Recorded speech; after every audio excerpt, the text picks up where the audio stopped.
Vamos a tratar el tema David y la justificación, o David y su justificación.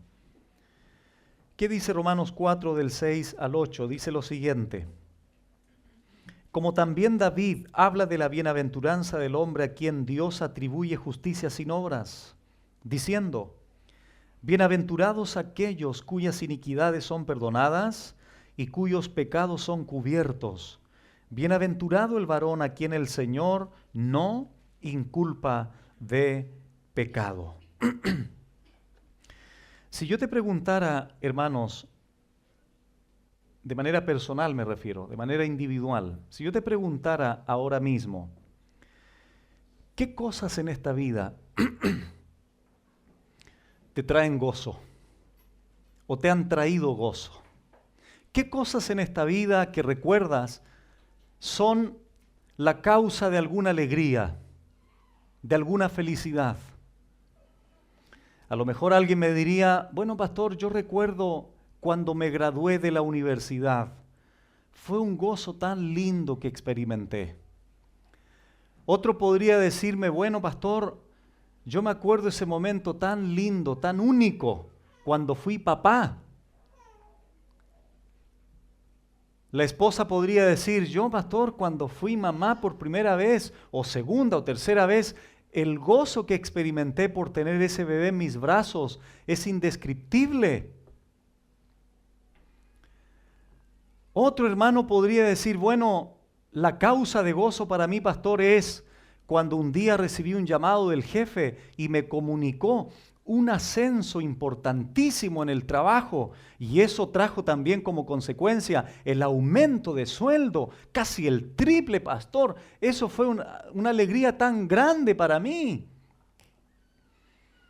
El novio me diría: pastor, el momento más lindo fue cuando mi futura me dijo que sí se quería casar conmigo.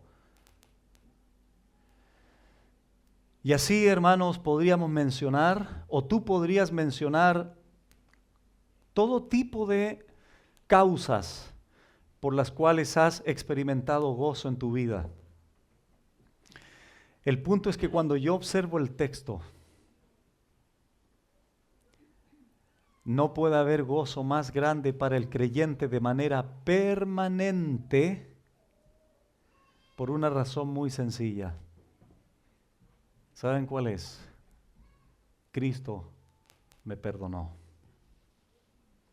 Eso, para mí, es motivo suficiente para que si tengo o no tengo graduación en la universidad, para que si tengo o no tengo, soy o no soy papá, para que si tengo o no tengo ascenso, para que si me suben o no me suben el sueldo, para que si me dijeron que sí o me dijeron que no, no importa las circunstancias, hay un gozo que es válido y es realmente vital en nuestra vida, y es que tú, querido hermano, fuiste justificado por Dios.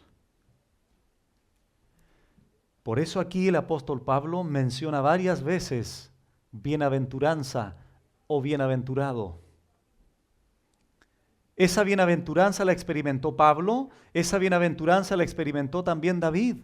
Por algo Pablo cita ahora el ejemplo de David. Otro podría decir: pastor, mire, una vez me comunicaron de un regalo que me hicieron, un viaje al extranjero. Anduve una semana contento. El entender lo que merecíamos, el entender que estábamos condenados, el entender que toda la ira de Dios iba a ser derramada sobre nosotros, y eso ahora no va a suceder por la gracia mediante la fe, y que nunca nadie más me puede culpar, ni siquiera Satanás.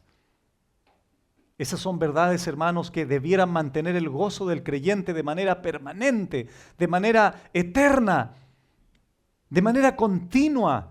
Gozo por haber sido justificados, perdonados.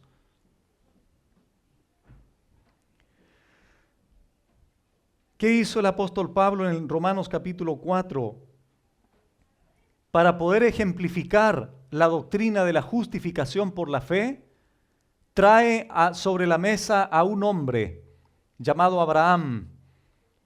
Abraham era muy respetado por los judíos. Tenían un concepto de Abraham muy alto, al extremo de exagerar de una manera desmedida quién era Abraham. Como leímos algunas escrituras judías en la clase anterior, Abraham era el gran patriarca, era el padre de la nación judía, lo habían elevado a una posición que Dios tampoco le había dado. Es verdad, Dios justificó a Abraham, perdonó a Abraham, es verdad, pero eso no era motivo para sobredimensionar el valor de Abraham. Los judíos lo hacían. Pablo sabía quién era Abraham para los judíos y para los gentiles allí también en la iglesia en Roma. Por eso lo pone sobre la mesa y les dice, miren, escuchen bien, Abraham era un idólatra, era un pagano, vivía en Ur de los Caldeos, politeísta, etcétera, etcétera. Yo lo saqué de allá. Y un día le hago una promesa, Génesis 15:6, y Abraham creyó. No hizo nada, no tenía mérito propio, no tenía crédito propio, no había trabajado en nada. Al contrario, pura idolatría, puro paganismo, y yo lo saqué de allí. Y Abraham me creyó y le fue contado por justicia. Primer ejemplo de Abraham. Por eso después Pablo dice, pero al que obra no se le cuenta el salario como gracia, sino como deuda. Mas al que no obra, es decir, Abraham no hizo nada, simplemente creyó, sino cree en aquel que justifica al impío, su fe le fue contada por justicia, le fue atribuida la justicia de Dios a Abraham. De hecho, 11 veces aparece esta expresión en el capítulo 4 de Romanos. Le fue contada, atribuida. Porque ¿cuál es el énfasis? El énfasis es eso. El hombre es justificado por la fe, no por obras. Entonces, Pablo, ¿qué hace? Saca este ejemplo de Abraham y a continuación Pablo se va a detener en otro hombre importantísimo para Israel. Imagínense por un lado, Abraham, el gran patriarca, el gran padre de la nación judía. Número 2, David, el gran rey de Israel. Estos dos justificados solamente por la fe, sin hacer nada. Un ejemplo importante de justificación por la fe. Les recuerdo lo siguiente, hermanos. En este capítulo 4 de Romanos, vamos a observar tres grandes verdades, principalmente con Abraham, porque aquí David, si bien es cierto, se saca también como ejemplo, pero la mayor contundencia aquí de la verdad recae en Abraham. Y Pablo aquí señala tres cosas. En primer lugar, Abraham fue justificado por la fe sin las obras, número 1. Número 2, fue justificado sin ley. Y número 3, fue justificado sin haber sido circuncidado. Imagínate, sin ley, ¿cómo? Pero si somos salvos por cumplir la ley. No, no somos salvos por cumplir la ley. ¿Cuál es el ejemplo? Abraham. Pero si tengo que circuncidarme para ir al cielo. No, Abraham no se circuncidó y fue justificado por fe. Grandes ejemplos, ejemplos impactantes para la iglesia allí en Roma, principalmente para el judío. Bueno, eso es lo que hace a continuación entonces el apóstol Pablo, sacar otro ejemplo muy, muy potente para la mente judía. Versículo 6, como también David habla de la bienaventuranza del hombre a quien Dios atribuye justicia sin obras. Esa expresión del verso 6, como también David, esa expresión como también implica eso. Es decir, Pablo ahora está sumando a otro hombre. ¿Por qué dice también? ¿De quién habló primero? De Abraham. Entonces ahora también les voy a dar otro ejemplo. David. El gran rey David. El dulce cantor de Israel. El hombre conforme al corazón de Dios. Pero, hubo una tragedia terrible en la vida de David.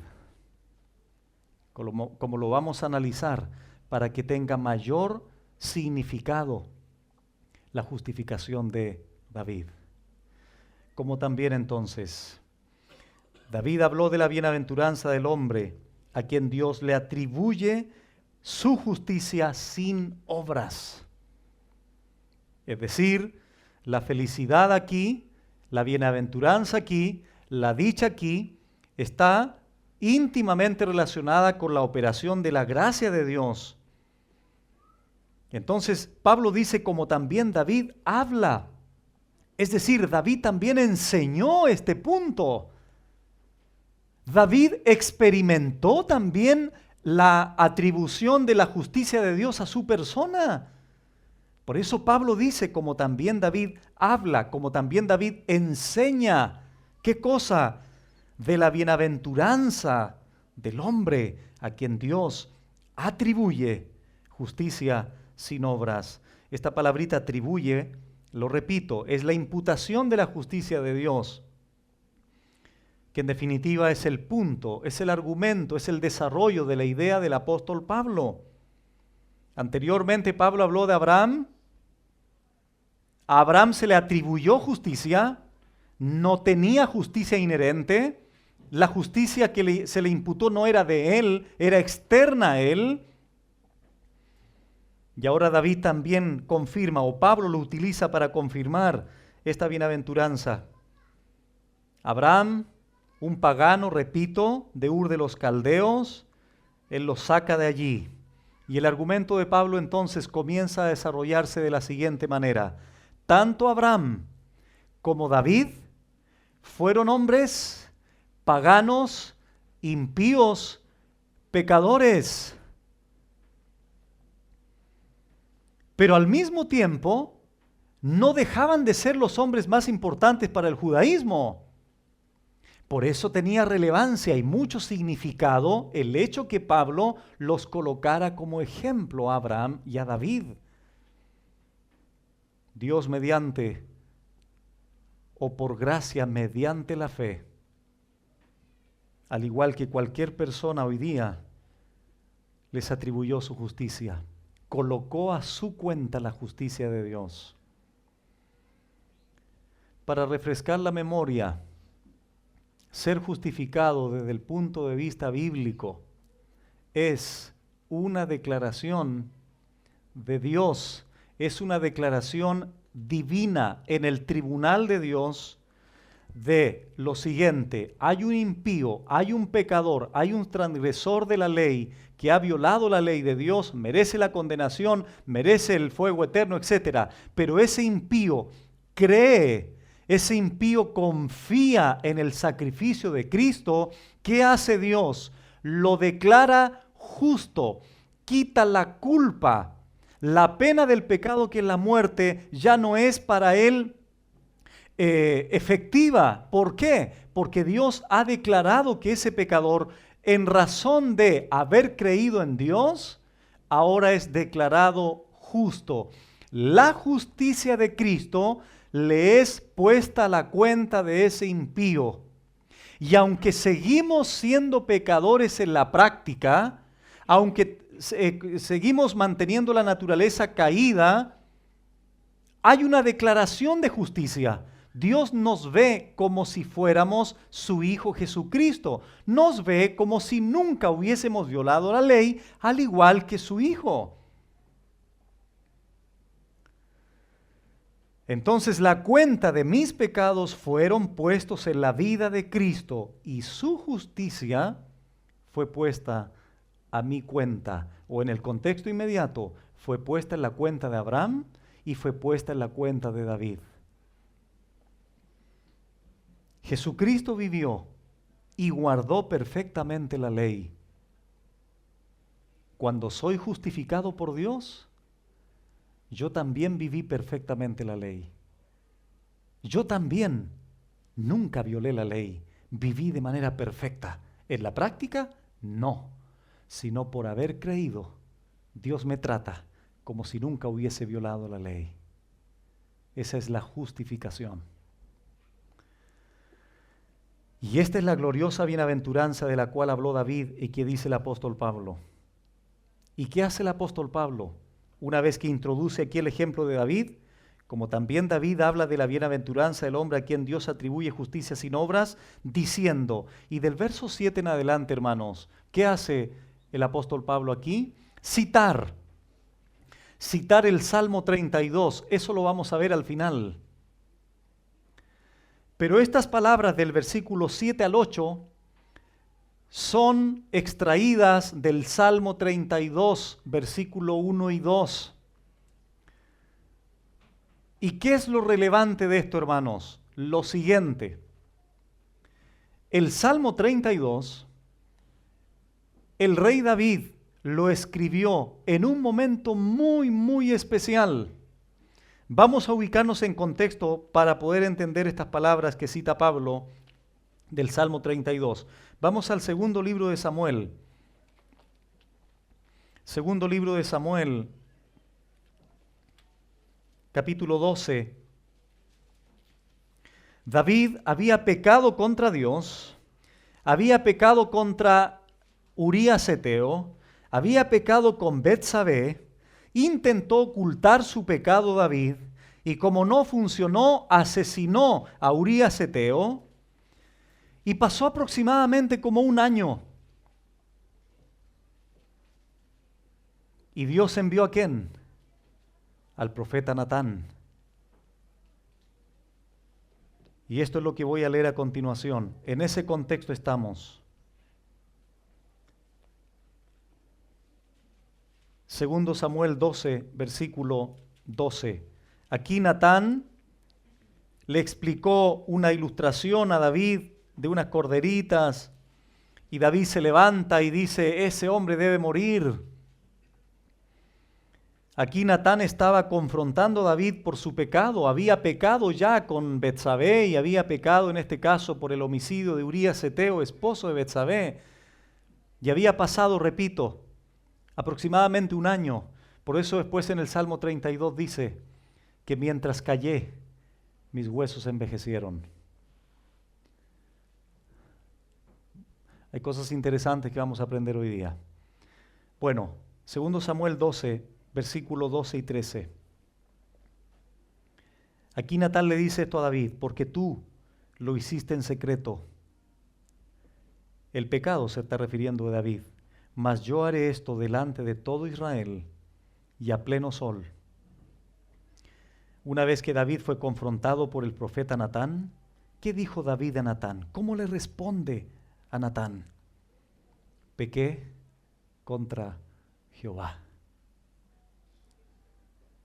Y Natán dijo a David, también Jehová ha remitido tu pecado, no morirás.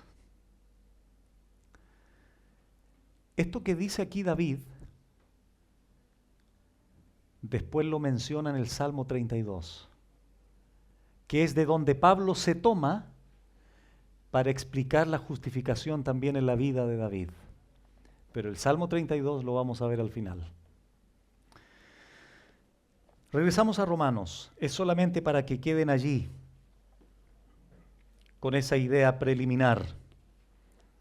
Después entonces que Natán confrontó a David, David se sensibilizó, confesó su pecado, apeló a la gracia de Dios. Ahora una pregunta interesante, ¿qué merecía David en ese momento? Muerte. Violó la ley. Adulterio es muerte. Homicidio a otra persona es muerte. Mira, hermano, lo glorioso de esto. Y Natán le dice, tú debes morir. Lo confronta. David había estado pensando en eso, se había debilitado, se había enfermado físicamente, había pasado aproximadamente un año y viene Natán y le dice, tú debes morir. Todo lo que hiciste en oculto, Dios lo va a sacar a la luz. ¿Qué hace en ese momento en el interior David? Reconoce su pecado y le dice, pequé contra Jehová. Y la respuesta inmediata del profeta Natán, o de Dios a través de Natán, le dice, no morirás. Dios ha remitido tu pecado. Eso es el Evangelio. Esa es la gracia. El que merecía castigo, condenación, la ira de Dios por haber violado la ley, es lo que dice ahora Romanos 4, 7. David dice, bienaventurados aquellos cuyas iniquidades son perdonadas. Vayas iniquidades que hizo. ¿Qué dice después? Y cuyos pecados son cubiertos. Vaya pecados que cometió David. 8. Bienaventurado el varón a quien el Señor no inculpa de pecado. ¿Cómo explicamos esto si David era culpable? ¿Cómo explicamos esto si David fue un homicida, fue un adúltero? Fue culpable de eso. Y aquí David dice, bienaventurado el varón a quien el Señor no inculpa de pecado. Esa es la gloriosa doctrina de la justificación. Como lo vamos a ver poco a poco. Miren, hermanos, ¿estás entendiendo ahora que el ascenso del trabajo, que el viaje para el extranjero, comparado con esto? ¿Qué otro gozo más grande puede haber que esto, hermanos? Mi novio me dijo que sí. Bueno, sí, una alegría, pero esto no te llama más la atención, ¿esto? Pastor, cuando fui papá fue glorioso, qué bueno, si es lindo, no estoy diciendo lo contrario. Pero ¿qué otro gozo más sublime puede haber que habiendo sido miserables pecadores, culpables, Dios nos diga, sin culpa, libre de toda culpa? Eres tan santo como mi hijo, eres tan perfecto como mi hijo. ¿Estás seguro, Natán? Mandé a matar a uno de mis soldados más leales que tenía en el ejército y lo mandé a matar. Más encima me metí con su esposa. ¿Estás seguro? Bienaventurado aquel varón a quien el Señor no inculpa de pecado. ¿Estamos entendiendo ahora por qué David habla de este gozo sublime? ¿Estás entendiendo, hermano, lo que significa el hecho de haber sido merecedor de tanto castigo del Señor y que Dios diga, no te culpo, David, por la sencilla razón que haya dicho, Señor, perdóname, por eso tan sencillo? No es tan sencillo. Lo que pasa es que el pecado de David, el adulterio de David, el homicidio de David, Cristo lo había pagado después en la cruz. Y en la cruz Cristo cubrió el pecado de David. Y aunque sucedió 1000 años antes el pecado, la cruz alcanza tanto el pasado como el futuro. Y en la cruz el pecado de David fue absolutamente perdonado. Por eso David no murió. Eso se llama gracia mediante la fe. ¿Qué significa bienaventurado? Pablo aquí en Romanos 4:7. Bueno, saca la palabra del hebreo, pero está aquí en el Nuevo Testamento. Lo hemos dicho en otras ocasiones, Macarios es la palabrita. Bendito. Bendecido supremamente. Gozoso. Satisfecho. Lo leo así. Bendecido, bendito supremamente, satisfecho, supremamente gozoso. ¿Qué persona? Aquel cuyas iniquidades han sido perdonadas. Qué trabajo, qué 8 cuartos, qué ascenso, qué sí del novio, qué papá por primera vez. Estas verdades, hermanos, son las reales causas que nos tienen que mantener siempre gozosos. El Señor no te perdonó por un par de días. El Señor te perdonó para siempre. Para siempre eres perfecto. Para siempre eres justo.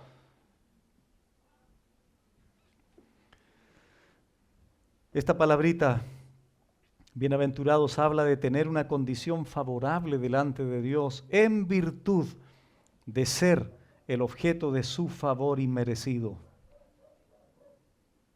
Esto lo está diciendo un hombre que no era justo, sino todo lo contrario, que no obraba el bien, que hizo el mal.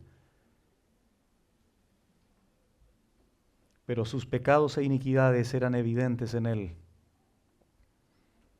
Esto es lo que debe producir en nuestro corazón, hermanos, la justificación. De aquí Pablo introduce este gozo, esta bienaventuranza. Ese es el verdadero gozo, la verdadera satisfacción del creyente siempre, siempre, siempre. El hermano Gabriel lo está enseñando los días lunes, Filipenses. Yo les aseguro, ¿por qué Pablo tenía gozo en medio de todo el contexto que vivió? Por esta verdad, pues. Él mismo está explicando aquí ahora a otra iglesia ubicada geográficamente en Roma. Pero también comunicó esta misma verdad en Filipenses 3, del 9 en adelante, cuando él habla de que él no fue salvo por su propia justicia, sino por la de Cristo.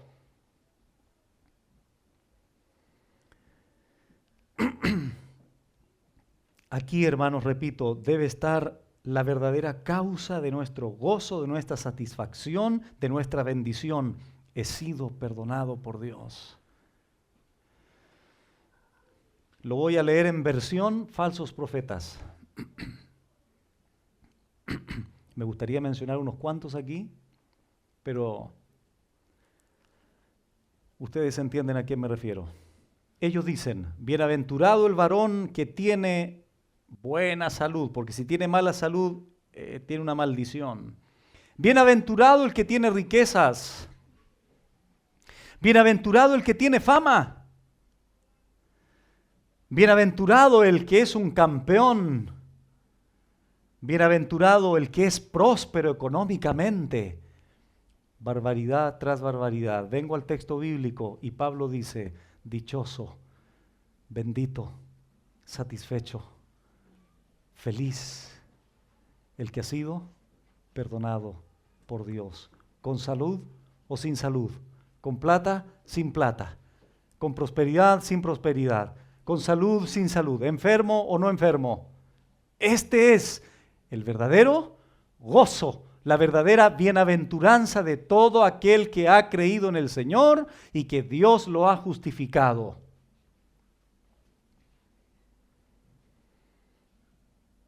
El verdadero gozo, hermanos, no consiste en una casa más grande, en un mejor auto, en un mejor terreno. El verdadero gozo no consiste tampoco en una mejor familia. Hay personas que creen, si yo tuviese otro esposo sería realmente feliz, pastor. Mentira. Si yo tuviera otra esposa sería más feliz. Mentira. Si yo tuviese un mejor sueldo, ahí sí que sería feliz, pastor. Vendría hasta los estudios el día lunes. Mentira. Mentira. El hombre termina por acostumbrarse a todo lo que recibe. Y finalmente vuelve en una monotonía y se vuelve un desagradecido. Es mentira que por una mejor casa, un mejor auto, un mejor trabajo, una mejor carrera, una mejor esposa, un mejor esposo, mejores hijos, una mejor iglesia. Hermanos, la bienaventuranza está en lo que Cristo ha hecho por nosotros. Perdón absoluto. Bienaventurados aquellos cuyas iniquidades son perdonadas y cuyos pecados son cubiertos. Esto es la poesía hebrea, porque David en el Salmo 32 lo escribió en poesía y es un paralelismo sinónimo que él hace, es decir, comunica la misma idea y la refuerza con la segunda idea. Sin embargo, de igual forma, hermanos, quiero hacer aquí una distinción en estas frases. La primera línea que él dice, bienaventurados aquellos cuyas iniquidades son perdonadas, es la base de la segunda que dice, y cuyos pecados son cubiertos. Ahora, es muy importante, hermanos, señalar que estas dos frases están en voz pasiva, es decir, es el pecador que recibe la acción de Dios. Es Dios quien hace esto, es Dios quien perdona, es Dios quien cubre. El pecador es receptor solamente por haber creído. La palabra iniquidad aquí es anomia en el griego, sin ley. En el texto aparece en plural, iniquidades, ilegalidades podríamos decir. Es un desprecio de la ley de Dios por la rebeldía del hombre. La palabrita hebrea que utiliza el Salmo 32 describe perversidad, describe depravación, que son características de esta iniquidad, como algo que es abominable a Dios. Eso es una iniquidad o iniquidades. David lo sabía muy bien. Había violado la ley de Dios. No codiciarás la mujer de tu prójimo. No matarás. Esas son las iniquidades de David. Pero esas iniquidades son perdonadas por Dios. Cuando Cristo ocupó la palabrita esta, Él dijo: apartaos de mí, hacedores de maldad. Esa palabra maldad es la misma palabra aquí, anomia, iniquidades. De todo esto fue perdonado David. Pablo agrega, segunda frase, y cuyos pecados son cubiertos. Pecados, aquí la palabra principal es amartia, que significa errar el blanco, desviar el blanco, desviados de la voluntad de Dios. Claro que sí, eso le sucedió a David, se desvió totalmente, plenamente de la voluntad del Señor. ¿De qué manera? Bueno, violando la ley. Y aquí Pablo utiliza cuyos pecados son cubiertos, cubiertos. Dios perdonó a David y cubrió su pecado. Pablo está utilizando una expresión del Antiguo Testamento. Vamos a Génesis 3, por favor. Porque este sentido de cubrir está desde el origen. Cuando Adán y Eva pecaron, ellos se autocubrieron, cubrieron su pecado con hojas de higuera, se avergonzaron, porque la vergüenza es ocasionada por el pecado. Y dice Génesis 3, versículo del 7 al 11, entonces fueron abiertos los ojos de ambos y conocieron que estaban desnudos.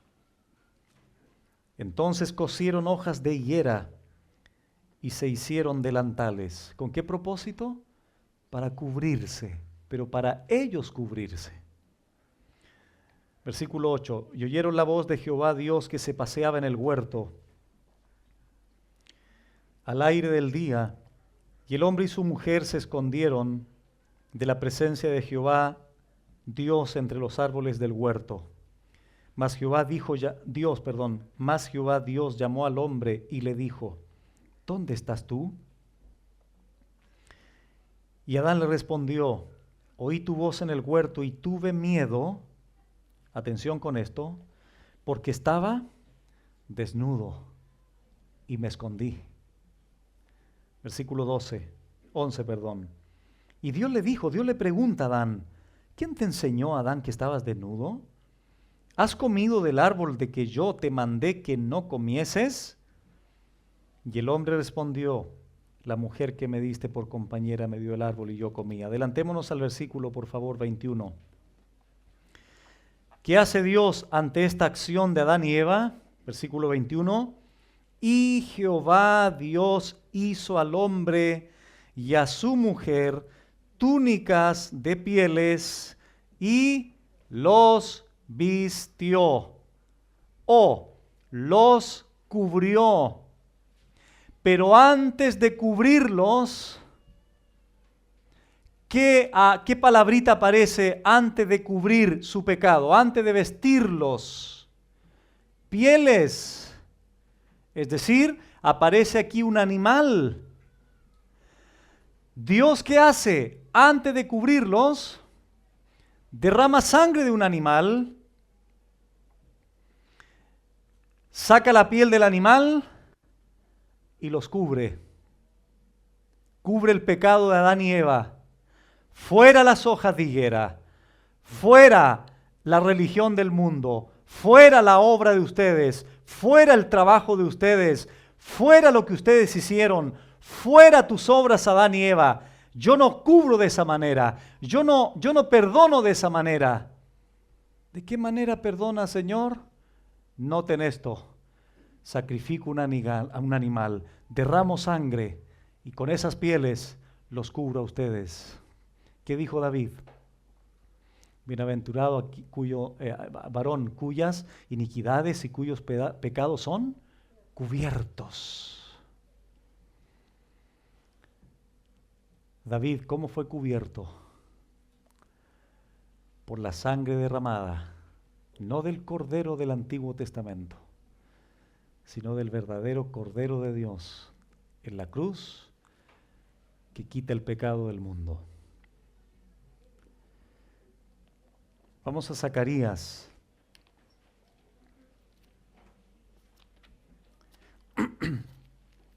Zacarías capítulo 3, versículo 2 al 4 dice así.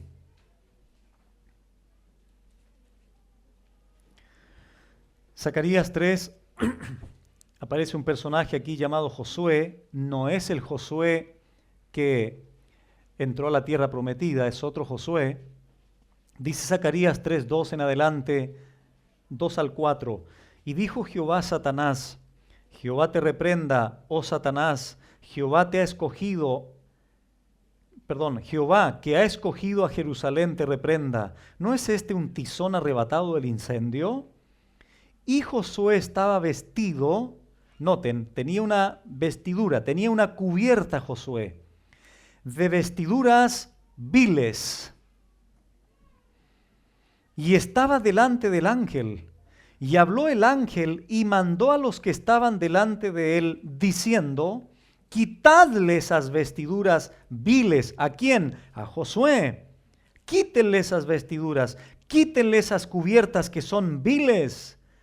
Y a él le dijo: mira, que he quitado de ti tu pecado, de manera simbólica, quitando las vestiduras viles, he quitado de ti tu pecado, y ahora ¿qué hace? Te he hecho vestir, te he hecho cubrir de ropas de gala.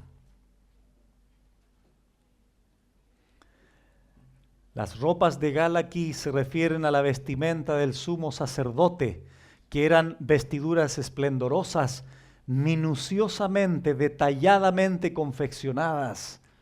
Las vestiduras viles representan el pecado.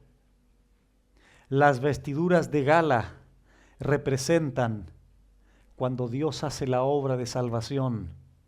Cuando Dios te justificó, cuando Dios te perdonó, te sacó la vestidura vil que tenías, la echó a la basura, la echó al fuego, y te pone ahora, te cubre ahora. ¿Con qué? Con vestiduras de gala. Es igual a salvación, es igual a justificación. Ahora me puse el manto de la justicia de Cristo y ando vestido de gala ahora. ¿Por cuánto tiempo? Para siempre.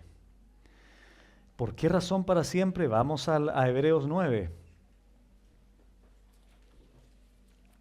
Recordamos, hermanos, que en el Antiguo Testamento Dios pasó por alto los pecados con vista a la obra que sería llevada a cabo por Cristo en la cruz.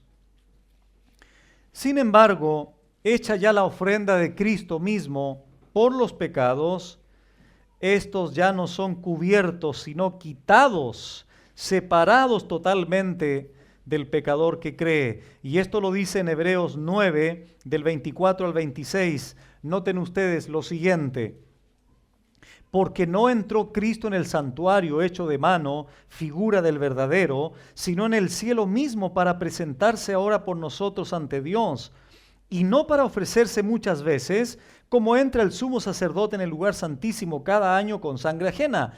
¿Cuál es el contraste que está haciendo aquí el escritor a los hebreos? Que Cristo, como sumo sacerdote, es diferente. ¿A cuáles sumos sacerdotes? A los del sacerdocio levítico. Ellos entraban una y otra vez, sacrificaban una y otra vez corderos o animales, pero este entró una sola vez, como dice el verso 26, de manera o de otra manera le hubiera sido necesario padecer muchas veces desde el principio del mundo, pero ahora en la consumación de los siglos se presentó una vez para siempre por el sacrificio de sí mismo, Y atención ahora,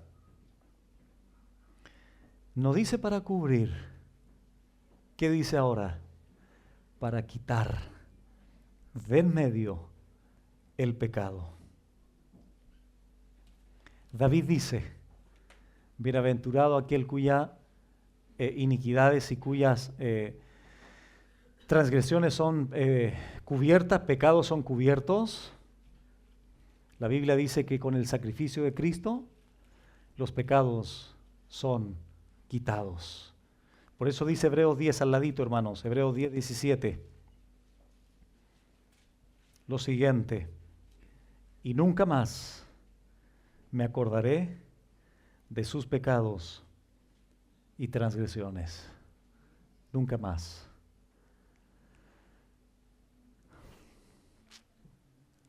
Retrocedamos algunos libros a Colosenses. Colosenses 1:14. Aquí Pablo habla a la iglesia en Colosas de manera general cuando él dice en el 1:14, en quien tenemos redención por su sangre, el perdón de pecados. De pecados, lo menciona de manera general. Sin embargo, en Colosenses 2:13 al ladito, ¿qué dice?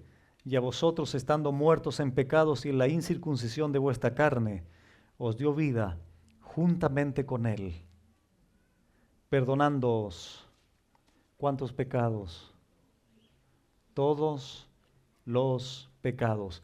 Quiero hacerte la siguiente pregunta. ¿Qué hubiese sucedido con tu gozo, con tu paz, con tu actitud, con tu corazón, con tu interior, si el Señor en la justificación te hubiese perdonado solo los pasados, pero te hubiese dicho, no te perdono ni los presentes ni los futuros? ¿Qué hubiese pasado contigo si el Señor te hubiese dicho, ok, te voy a perdonar los pecados pasados y los del presente, pero los del futuro no? Si hubiese sido de esa forma, absolutamente nadie podría ser salvo. Porque si el Señor te hubiese perdonado los pasados y los presentes, vas a pecar en 5 minutos más de pecado, de actitud, de palabra, de pensamiento. ¿Cuál es la bendita verdad? Pablo dice a los Colosenses, la última parte del verso 13, perdonándoos todos los pecados. Esto significa que cuando Cristo nos perdonó, cuando Dios nos imputó su justicia, el perdón de mis pecados fueron los cometidos en el pasado, los cometidos en el presente y los cometidos en el futuro. Por esa razón el libro de los Hebreos dice que fuimos hechos perfectos para siempre, porque como el perdón involucra el pasado, presente y futuro del creyente, podemos entonces gloriarnos en esa bendita salvación. Y eso es lo que Pablo dice en Romanos 4 cuando señala a David. David dice, y cuyos pecados en plural son cubiertos. Ahora, cuidado con el creyente que dice esto. Bueno, pastor, entonces si están todos cubiertos y quitados totalmente mis pecados futuros, ¿entonces puedo comenzar a pecar? No, porque a partir de Romanos capítulo 6 vamos a comenzar a refutar esa objeción. Vamos a comenzar a refutar ese libertinaje de pensamiento. Porque si fuimos justificados, lo sigue otra cosa. El creyente se debe comenzar a santificar. Por eso Pablo pregunta, ¿perseveraremos en el pecado para que la gracia abunde? En ninguna manera. Pero eso lo vamos a explicar después. Bueno, Pablo dijo, bienaventurados aquellas cuyas iniquidades son perdonadas y cuyos pecados son cubiertos. Versículo 8, Romanos 4. Bienaventurado Pablo hace hincapié en esta palabrita: bienaventurado el varón a quien el Señor no inculpa de pecado. Hace algunos años atrás, bastantes años, eran unos 15, 20 años atrás, recibí un llamado por teléfono a la 1 de la mañana. Yo en ese momento era líder de jóvenes o pastor de jóvenes, como se dice en algunos lugares. Me llama una señorita como a la 1 de la mañana y me dice: quiero pedirle ayuda, quedé embarazada, estoy en el baño con un palillo en mi mano, quiero abortar. Si mis padres saben que yo quedé embarazada, me van a maltratar, me van a pegar, me van a echar de la casa, estoy desesperada, no sé qué hacer. Pasó el tiempo, me encontré con la persona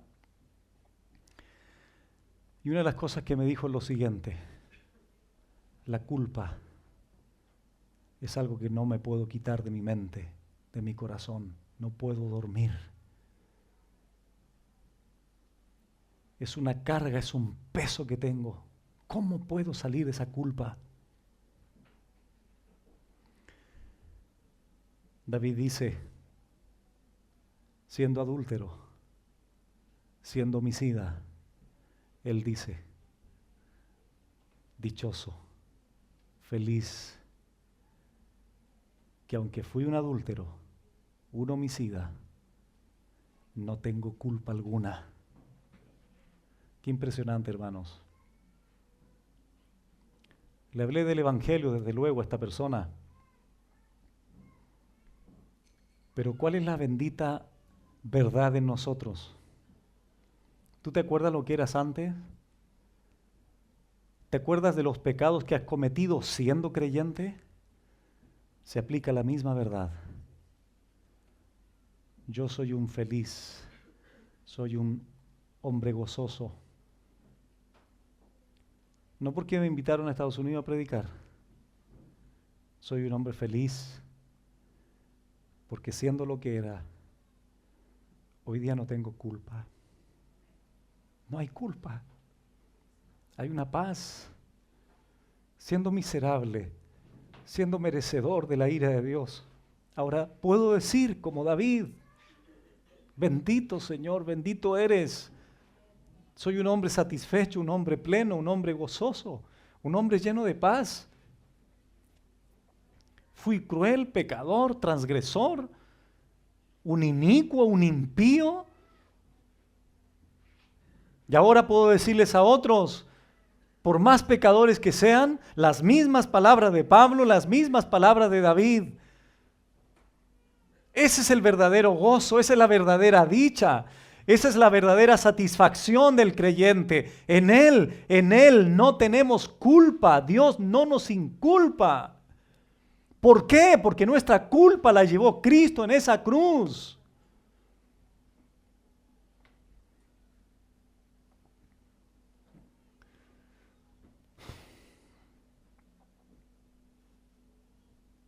Dios no toma en cuenta nuestros pecados.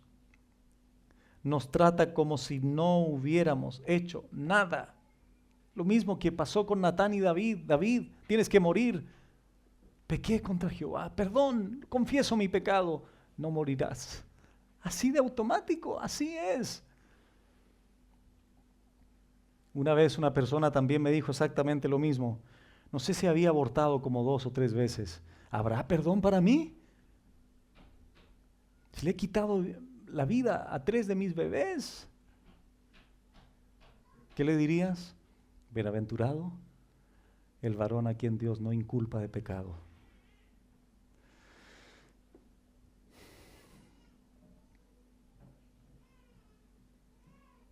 Él llevó nuestro pecado y nuestra culpa. Cristo no solo murió por ti, Cristo también vivió por ti. Por eso es que la vida perfecta de Él se te imputa a ti. Abraham y David, 2 impíos justificados, 3 conmigo. ¿Qué más dice yo? Tú eres otro impío, no te hagas aquí el otro impío, otro miserable más, y seguimos sumando.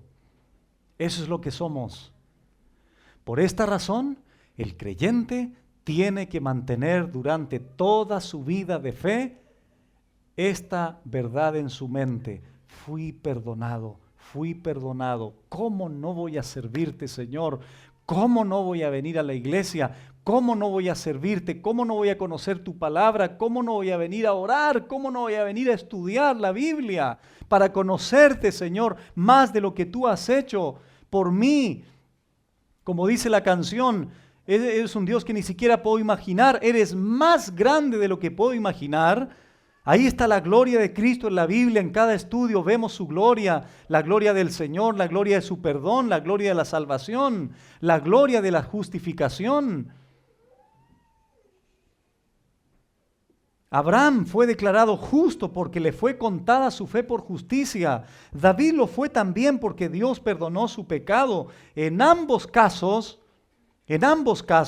se aplica desde la gracia de Dios mediante la fe, sin esfuerzo del hombre. Por favor, hermanos, entendamos, ¿qué hizo Abraham? Nada, era un pagano, era un idólatra. ¿Qué hizo David? Nada, pastor. No, no hizo nada, hizo mucho. ¿Qué hizo mucho? Mucho mal. ¿Cuál fue el mal? Homicidio, adulterio, mentiras. Por el lado, por la óptica, por la perspectiva que lo mires, todo fue por gracia, tanto en Abraham como en David. Grandes ejemplos de justificación solo por la fe, para bendición, en este caso para bendición de los hermanos en Roma, para aquellos que todavía podían pensar de que algo podían hacer, y hoy día bendición para nosotros.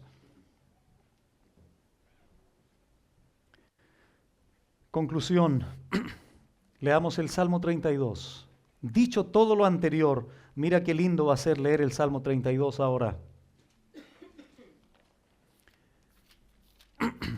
Recuerdo que esto es un salmo que se le llama penitencial. Cuando hay una convicción de pecado, hay una confesión de pecado, cuando hay perdón de Dios. Aquí se enfatiza el alivio, el gran gozo de experimentar el perdón de Dios.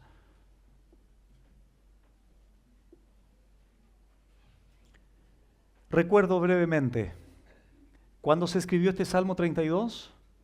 Después que leímos 2 Samuel 12, cuando el profeta Natán confronta a David. Y él escribe esto, el Salmo 32, versículo 1 en adelante.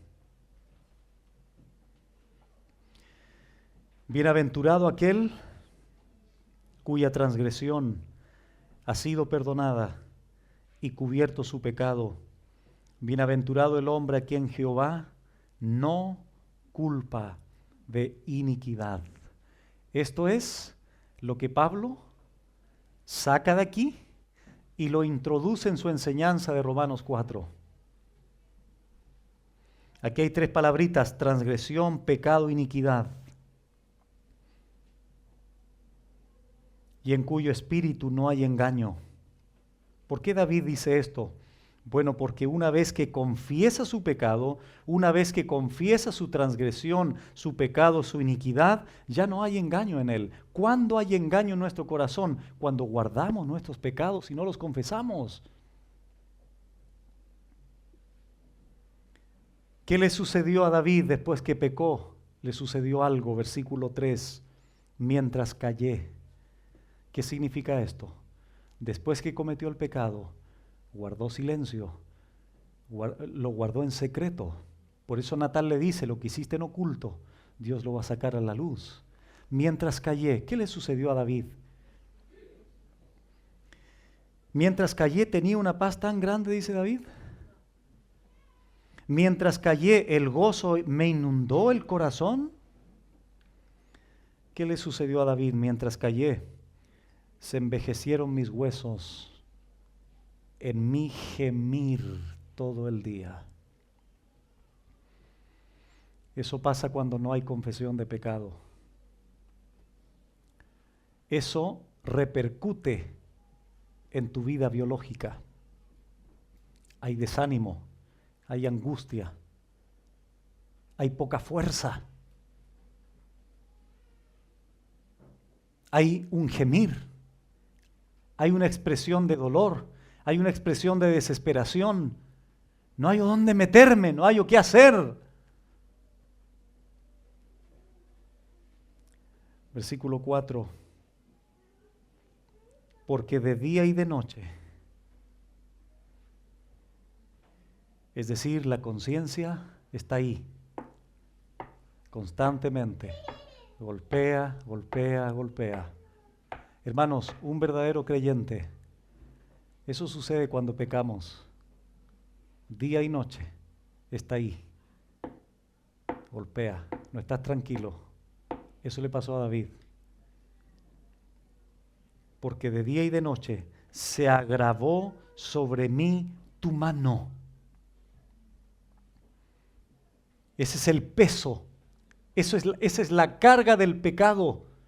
Y Dios estaba tratando con David, Dios estaba confrontando a David, Dios estaba tratando interiormente con David. Versículo 4b, se volvió mi verdor en sequedades de verano. Esto habla del dolor, del sufrimiento del pecador que no confiesa. Versículo 5. Pero aquí viene el glorioso momento para David. Mi pecado te declaré y no encubrí mi iniquidad. Dije, es decir, ya llegué hasta el colmo, dije, ya no puedo más. ¿Qué dije? Confesaré mis transgresiones a Jehová, y tú perdonaste la maldad de mi pecado. Aquí aparecen nuevamente las palabras que encierran todo tipo de desobediencia a Dios. Confesaré mis transgresiones, tú perdonaste la maldad de mi pecado. Versículo 6. Por esto orará a ti todo santo en el tiempo en que puedas ser hallado. ¿Por qué David dice esto, hermanos? Porque no siempre van a estar abiertas las puertas de la gracia de Dios para el perdón. Va a llegar un momento donde Dios, como dice también Proverbios 2, Proverbios 3, cuando la sabiduría clama por las calles, la gente no quiere la sabiduría. Dios dice allí a través de Salomón, vendrán a mí, me pedirán, clamarán a mí y yo no oiré, yo no responderé, yo cerraré mi oído. ¿Por qué? Porque cuando te quise aconsejar cerraste tu corazón, cerraste tus oídos. Ahora ya no hay tiempo, la sabiduría se fue. Es la misma idea. David dice, oren al Señor en todo tiempo, en que pueda ser hallado, porque va a llegar un momento donde Dios no podrá ser hallado. Por eso dice Pablo a los Corintios, hoy es el día de salvación, no mañana. Hoy es el día de salvación, no la otra semana. Hoy es el día de salvación, no a fin de mes, no a fin de año, porque no sabes lo que va a suceder el día de mañana.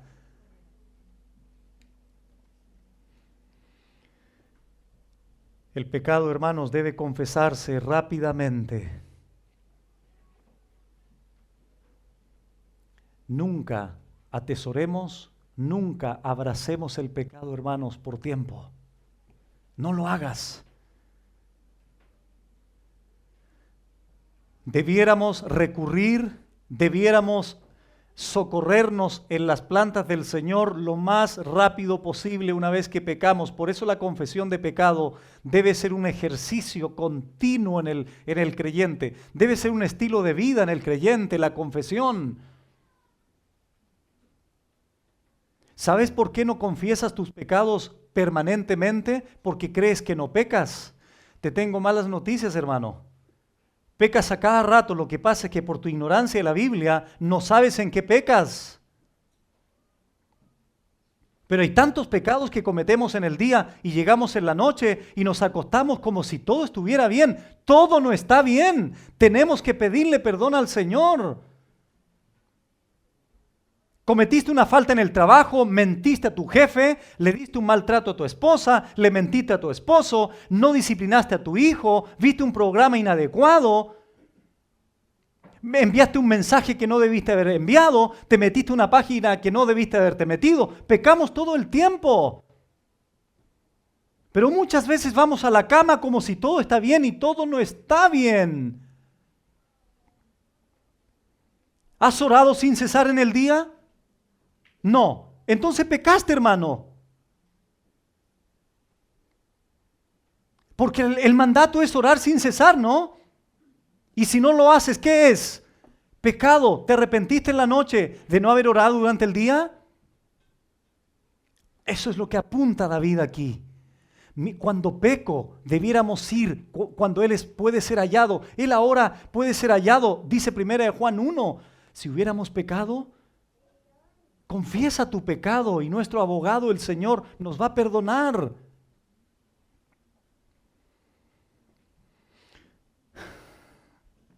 Ciertamente en la inundación de muchas aguas no llegarán estas a Él. Versículo 7.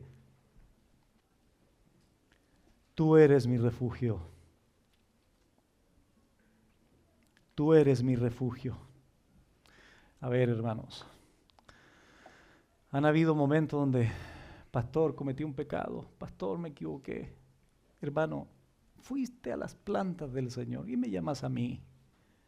No, pastor, anda, yo no soy tu refugio. Yo no soy tu refugio.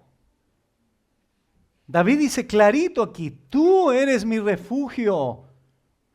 Una vez que le pidas perdón al Señor, una vez que confieses tu pecado al Señor, recién ven a mí y te podremos ayudar u orar contigo. Pero yo no soy Dios, ningún pastor es Dios, ningún anciano es Dios. Ustedes tienen que ir a aquel con el que han pecado, al que han ofendido, que es al Espíritu Santo. A Él tenemos que ir a pedir perdón. Después pediremos ayuda a los líderes en la iglesia, pero Él es mi refugio. Él es mi pronto auxilio, dice el salmista también. En las tribulaciones, mi pronto socorro. Alzaré mis ojos a los montes. ¿De dónde vendrá mi socorro?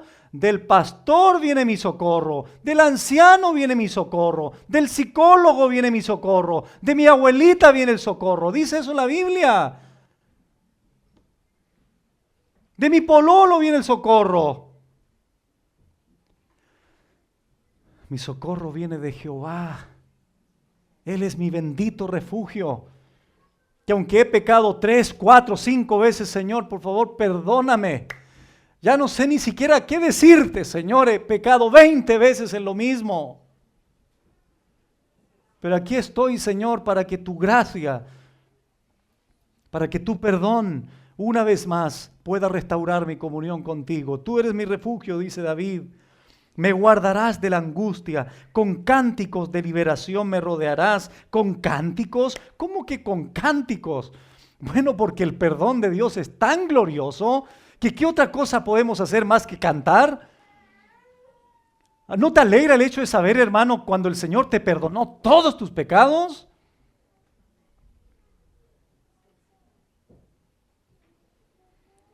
Versículo 8. Te haré entender y te enseñaré el camino que debes andar. Sobre ti fijaré mis ojos. Miren qué lindo pasaje. Te haré entender y te enseñaré el camino en que debes andar. Pero ¿cuál es el alivio aquí? Que pondré mis ojos en ti. Es decir, Dios nos acompaña, hermanos, en ese aprendizaje. Dios nos guía en ese entendimiento. Está dentro de nosotros, el Espíritu Santo nos acompaña, nos guía, nos fortalece, nos encausa, nos hace entender. ¿Por qué tiene que hacer esto el Señor? Bueno, lo dice el verso 9. No seáis como el caballo o como el mulo. Esto es lo que somos, ¿ves? Bueno, el texto dice, no seáis como el caballo o el mulo, pero ¿cuántas veces somos un mulo y una mula? ¿Cuántas veces? Constantemente. Para las visitas que nos acompañan, esto es una metáfora por si acaso. No somos ni mulos ni caballos. Pero la analogía es la siguiente, que han de ser sujetados con cabestro y con freno, porque si no, no se acercan a ti. Escúchame muy bien. Si Dios no envía a Natán para, en el buen sentido lo digo, para el caballo y el mulo de David, ¿dónde hubiésemos encontrado a David? ¿Tú crees que se hubiese arrepentido por las de él? Dios usó el instrumento de Natán para acercarse a David, para hacerlo entender. Ese fue el cabestro que se utilizó, el dolor que le provocó, la confrontación que le provocó a David. Y qué bueno que Dios haga esto, porque si no lo hace, hermanos, no nos acercamos a Él. Versículo 10, muchos dolores habrá para el impío, atención con eso, mas al que espera en Jehová, le rodea la misericordia. Alegraos en Jehová y gozaos justos. ¿Cómo que justos? Sí, porque la justicia de Dios ya fue imputada a David. David ahora puede hablar de misericordia, David ahora puede hablar de cánticos, David ahora puede hablar de gozo, David ahora puede hablar de misericordia. ¿Por qué? Porque fue justificado por Dios, fue perdonado por Dios. Y cantad con júbilo todos vosotros, los rectos de corazón.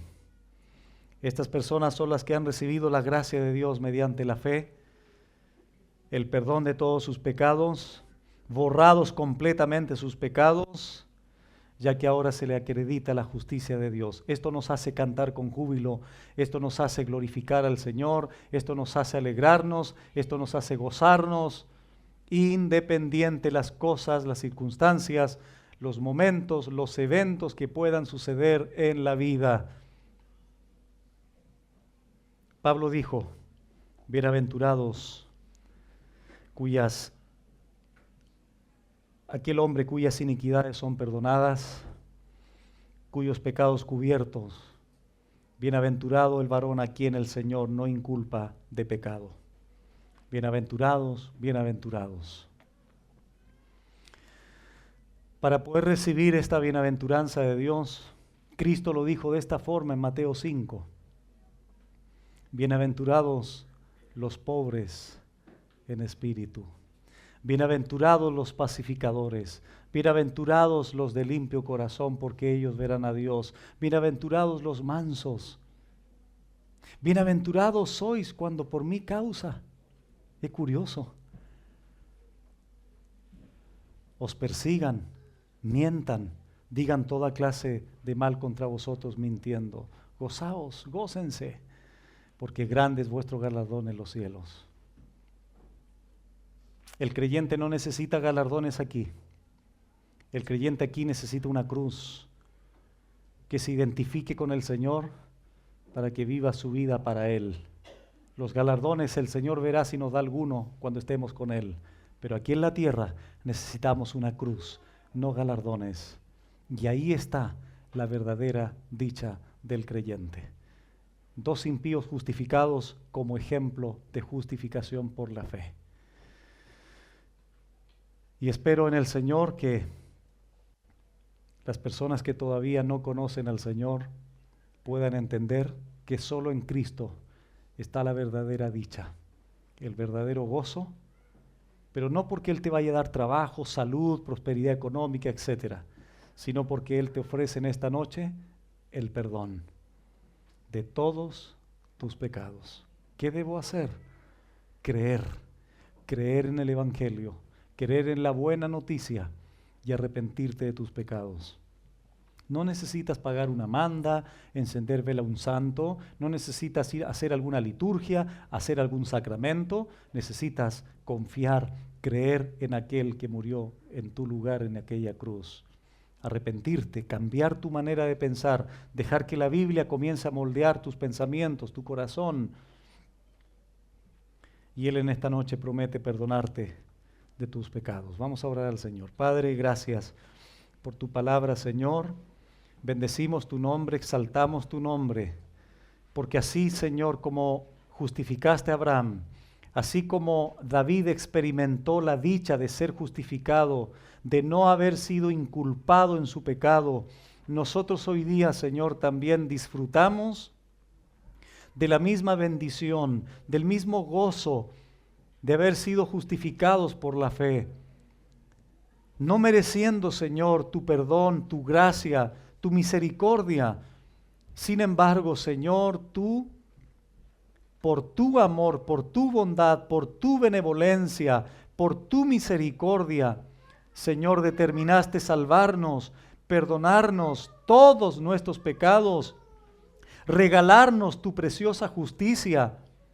No solamente quitar de nosotros, Señor, la culpa del pecado, sino además atribuirnos a nosotros tu preciosa y perfecta justicia.